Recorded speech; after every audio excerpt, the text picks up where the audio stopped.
Alright, brakes on the F350 and 350.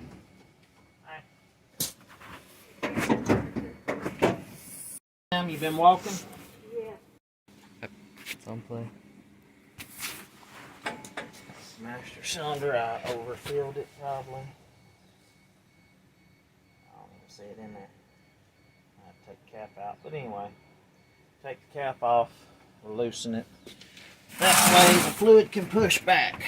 Old way, new way, whatever people say, I don't give a dang. 17mm socket. Go right there, righty tighty, lefty loosey. You hit them with a hammer first, and then a brake loose pretty easy. I bent my brake lines for my suspension lift. That's what you do to modify it, and somebody has done boogered up the dadgum head of the bottom one. This was a work truck for a municipality, so love SK ratchets, but got it loose. Take the bolt out. It's got sliders, they go back and forth. Ain't even opened the new brakes, but the part number from O'Reilly's. The MKD 756. And I think that's anywhere from 2000 to 05 or 6 maybe. I don't know if they even changed it any. That frame I got the other day, it's got brand new brakes on it. I checked all 4 of the vehicles before I went and bought some. I need some on mine, so I'll probably take those off. But take your screwdriver in here like so. Push up against the caliper. Push the piston back in. There's a couple of ways to do that. This is the easiest and quickest. And you can do a brake job in about 15 minutes. You can pause it. Alright, here's the brakes. Look pretty basic. Those still have a good bit of life on them. They've only got 2 rivets on the back to hold the anti-rattle on. Look like made in Mexico, but you know, who's to say? We don't know where none of our stuff comes from anymore. But anyway, they don't say right, left, they don't say jack diddly. Pop this out, slide it over. Like so. Anti-squeakers, rattlers, keep everything tight. Now we're falling out, look at that. But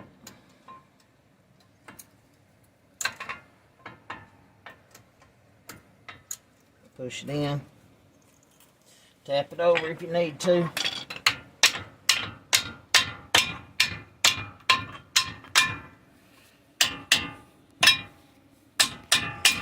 Same thing on the back.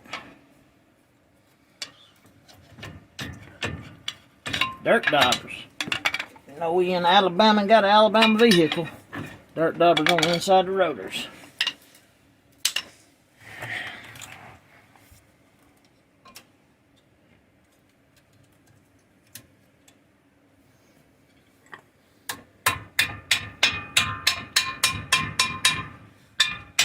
This truck sat for a little bit. There, we done. Unless the pistons ain't pushed back far enough. And they not. So, in that case, we set it back up here. I'm gonna get a pair of channel locks.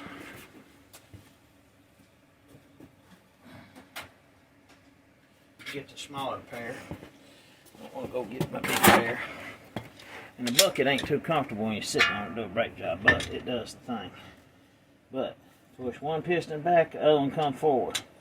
And vice versa. So you need to put your old brake in here and mash them both equally if they long enough.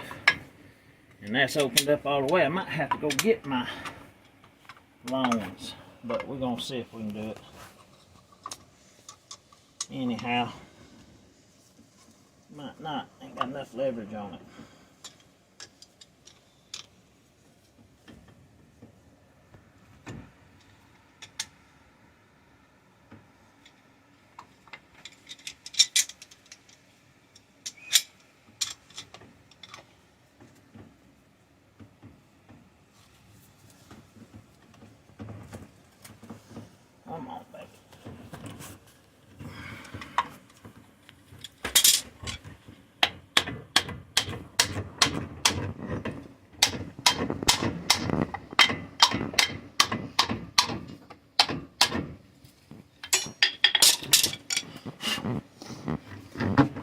I got my lines twisted now. That's why that other side screwed up. Still not enough.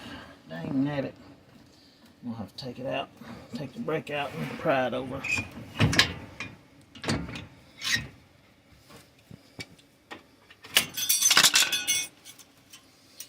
I ain't gonna fight with them.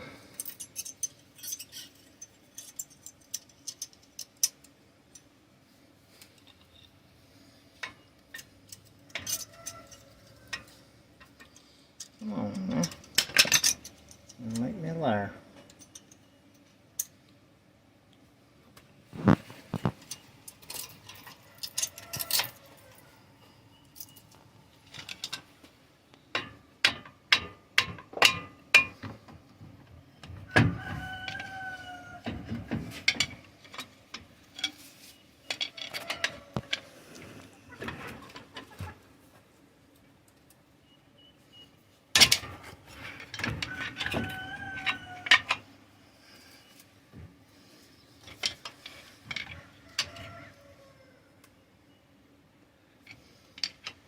Now they're going back.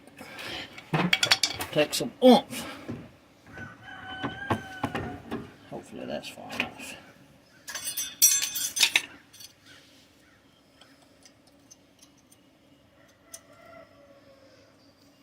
I'm gonna hold my mouth right and that ain't gonna stay.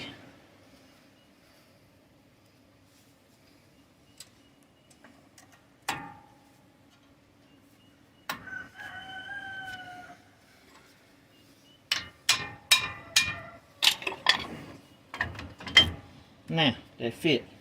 Now we got a bolt for the top and a bolt for the bottom. Line it up to the slide adjusters. Start them in by finger.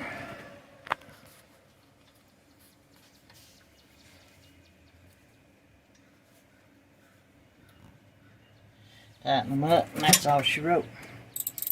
This side's done. If I see brake fluid dripping down, I won't be surprised because they usually keep them full. The reservoirs are so big, you can usually do a brake job if you never put any in it and add none. Just push it back. But if you leak some, you're going to lose some from a broke line, busted line. Yep, you're going to have to add some. But my conversion kit on the front was wrong. Wasn't for a 2-wheel drive only, not the 4-wheel drive or the 6x6 wheel. So I'm going to turn the wheel going the other way. I'm going to go do the other side. We're going to step back and film it from a little bit further of a distance and we'll knock it out. So hold on a minute.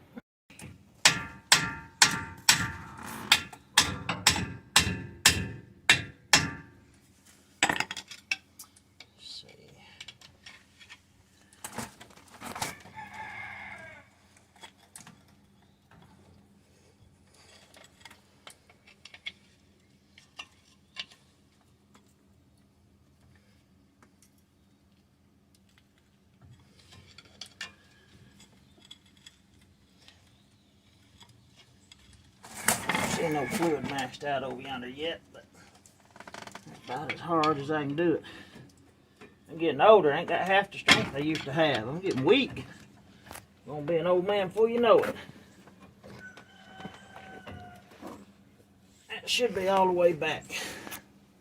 So, done hit that. That line got a twist in it, so that's probably because I twisted the caliper.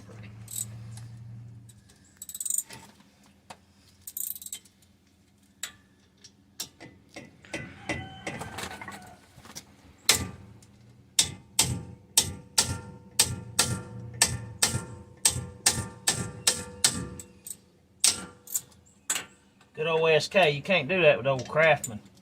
And I love Craftsman, but you ain't gonna do that.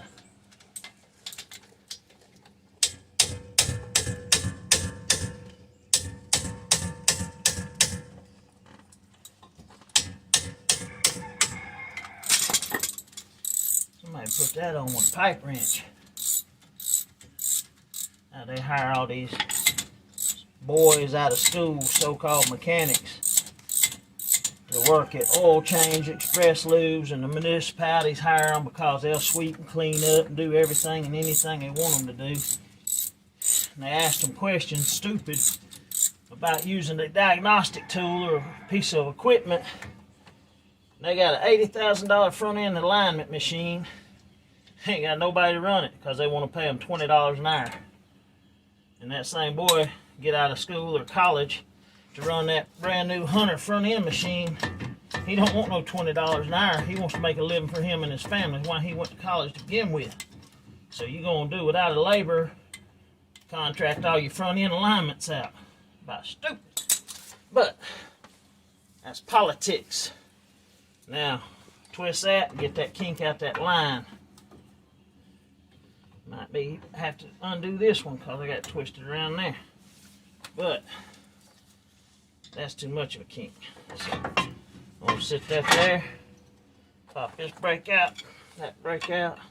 Ain't no dirt daubers over here. That was that must have been inside near this shop water fountain.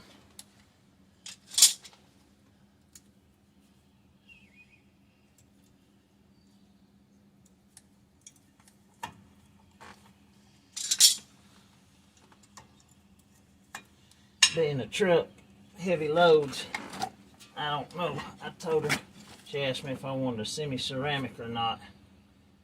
I said, no. I'll leave it like that and I'll bend that line back again. Look at that.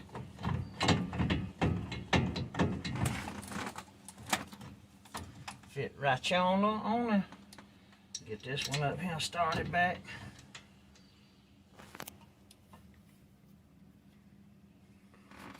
And when you lift these things, if you use a leveling kit, all you gotta do is pull your line, your bracket stood up, pull it down to where it touches the back of your shock bracket, and then you can stand this line up a little bit. You ain't gotta stand it up too much. I mean, I can lean it over some more to get it closer to that shock where a tire won't rub, but it don't take much to straighten them up.